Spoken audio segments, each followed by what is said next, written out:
Assalamualaikum warahmatullahi wabarakatuh. Halo anak-anak ibu yang soleh dan solehah. Apa kabarnya? Semoga kalian dan keluarga selalu dalam keadaan sehat serta selalu dalam lindungan Allah Subhanahu wa Ta'ala. Amin amin ya robbal alamin. Kembali lagi dengan Bu Fatimah. Pada hari ini, Ibu akan menjelaskan mengenai sifat adil yang masih masuk ke dalam bab akhlak terpuji. Tolong simak dengan baik penjelasan Ibu. Adil artinya tidak berat sebelah atau tidak memihak. Adil juga bisa diartikan menempatkan sesuatu pada tempatnya, tanpa memihak, tanpa mengurangi, ataupun melebihkan. Berbuat adil adalah akhlak terpuji, dan Islam mengajarkan umatnya untuk berbuat adil. Secara sederhana, kita bisa mengartikan adil itu seperti ini.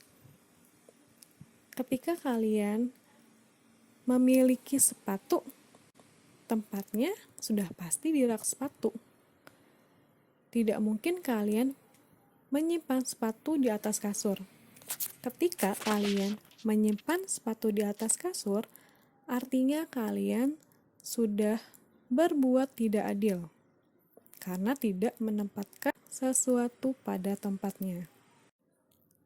Sebagaimana firman Allah Subhanahu wa Ta'ala, A'udzu billahi minasyaitonir rajim. Bismillahirrahmanirrahim.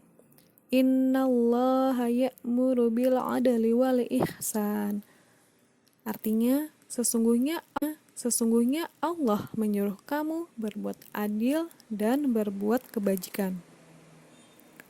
Dalam sebuah keluarga, kedua orang tua harus bertindak adil dalam memperlakukan anak-anaknya.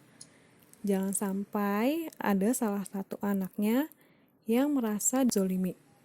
Seorang guru pun harus memberikan penghargaan kepada murid yang rajin dan menghukum murid yang malas. Seorang hakim tugasnya adalah memutuskan suatu perkara yang terjadi di masyarakat. Harus bisa bersikap adil.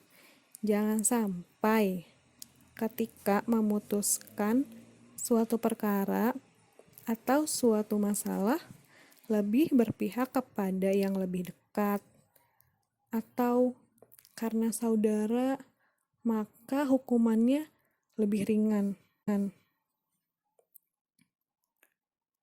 Padahal orang tersebut sebenarnya bersalah. Begitu juga seorang pemimpin sebuah negara. Tanggung jawabnya begitu sangat besar karena harus melayani rakyat agar hidup adil dan juga makmur. Bahkan diri kita sendiri, diri kalian sendiri pun harus kita sikapi dengan adil. Waktunya istirahat, ya tidur. Waktunya makan, ya harusnya makan, bukan malah main game. Dan waktunya belajar pun ya harusnya belajar, bukan malah pergi main atau malah tidur. Nabi Muhammad Sallallahu Alaihi Wasallam adalah suri tauladan yang baik bagi umatnya. Beliau telah mengajarkan kita tentang bagaimana berbuat adil.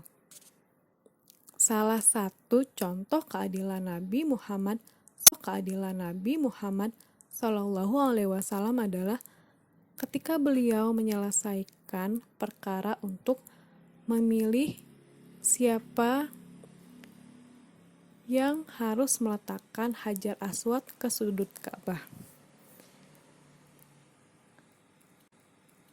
Mari kita dengarkan baik-baik kisah Nabi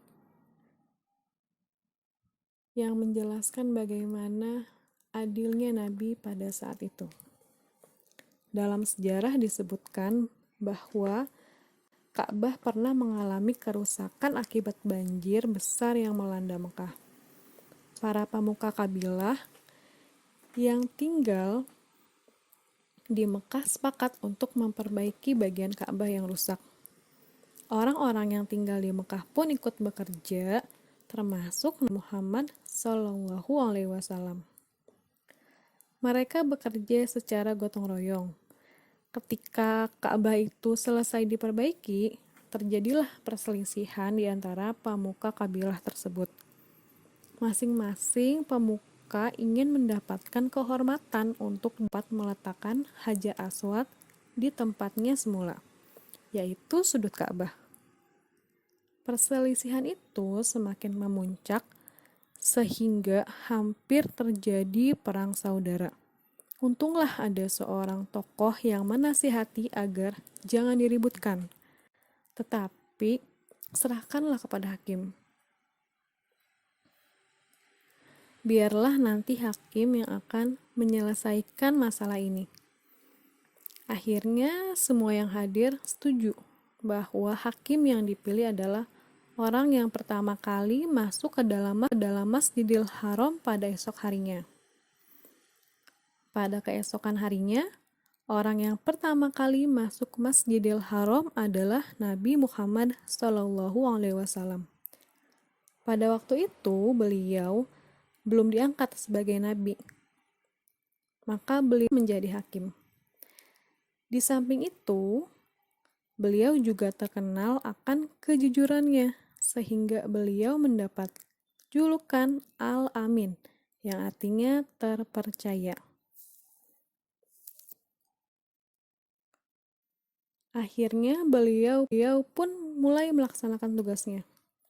Mula-mula beliau meletakkan kain persegi di atas tanah, kemudian Hajar Aswad atau batu hitam diletakkan di atas kain tersebut. Setelah itu, para pemuka kabilah disuruh mengangkat Hajar Aswad dengan memegang pinggir kain dan mengangkatnya bersama-sama ke sudut Ka'bah. Dan setelah sampai, Nabi Muhammad SAW sendiri yang meletakkan Hajar Aswad pada tempatnya semula. Cara Nabi Muhammad SAW menyelesaikan masalah ini sangat memuaskan para pemuka kabilah dan semua orang yang hadir. Tidak ada seorang pun yang merasa dirugikan ataupun direndahkan. Itulah teladan dari keadilan Nabi Muhammad SAW. Keadilan hendaknya ditegakkan di mana saja dan kepada siapa saja. Kita diperintahkan untuk berbuat adil kepada diri sendiri, keluarga. Berlaku adil dalam Islam terdiri dari 3 bagian. Antara lain, yang pertama berlaku adil kepada Allah Subhanahu wa Ta'ala, yaitu dengan tidak mempersekutukannya. Artinya, tidak menyembah kepada selain Allah. Kita hanya boleh menyembah, memohon kepada Tuhan yang satu, Tuhan yang esa, yaitu Allah Subhanahu wa Ta'ala. Kemudian menaati perintahnya, tidak melanggar larangannya, dan mensyukurnya. Yang kedua, berlaku adil dalam menetapkan hukum terhadap manusia. Misalnya, adil dalam menegakkan hukum terhadap pelaku kejahatan. Yang ketiga, berlaku adil terhadap keluarga. Maksudnya adalah tidak ada rasa pilih kasih dalam keluarga. Semua anggota keluarga saling menyayangi satu sama lain. Tidak ada yang lebih disayang atau lebih tidak disukai. Kebalikan dari sifat adil adalah zolim. Zolim yaitu tidak memperhatikan hak orang lain atau mengambil hak orang lain. Contohnya mencuri. Kemudian contoh yang lain, seseorang yang membela orang yang jelas berbuat salah, kemudian menghukum orang yang benar, atau Pemimpin yang menyalahgunakan harta milik negara demi kekayaannya sendiri, maka ia adalah seorang pemimpin yang zalim. Allah dan Rasul-Nya menyuruh kita untuk berlaku adil dan melarang kita untuk berlaku zalim. Orang yang diperlakukan dengan adil akan merasa senang, puas, dan juga merasa dihargai. Sehingga dengan adanya keadilan, terciptalah masyarakat yang aman dan juga tentram. Sebaliknya, jika orang yang diperlakukan tidak adil atau dizolimi, pastinya akan merasa kecewa, merasa direndahkan, tidak puas, dan juga sakit hati. Sehingga dengan adanya kezoliman di dalam masyarakat, sudah dipastikan masyarakat merasa tidak aman dan juga merasa tidak tentram. Banyak hikmah yang diperoleh apabila kita memiliki sifat adil. Di antaranya, menjadi pribadi yang beriman dan bertakwa kepada Allah, karena ketika kita bersifat adil, maka sifat itulah yang membuat kita lebih dekat kepada takwa. Takwa itu artinya menjalankan perintahnya dan juga menjauhi larangannya. Kemudian, menjadi pemimpin dan teladan bagi orang lain, disegani dan dipercaya oleh masyarakat sekitar, menumbuhkan rasa kepuasan, aman dan nyaman bagi orang lain, menciptakan ketentraman dalam kehidupan bermasyarakat. Sekian penjelasan mengenai sifat adil.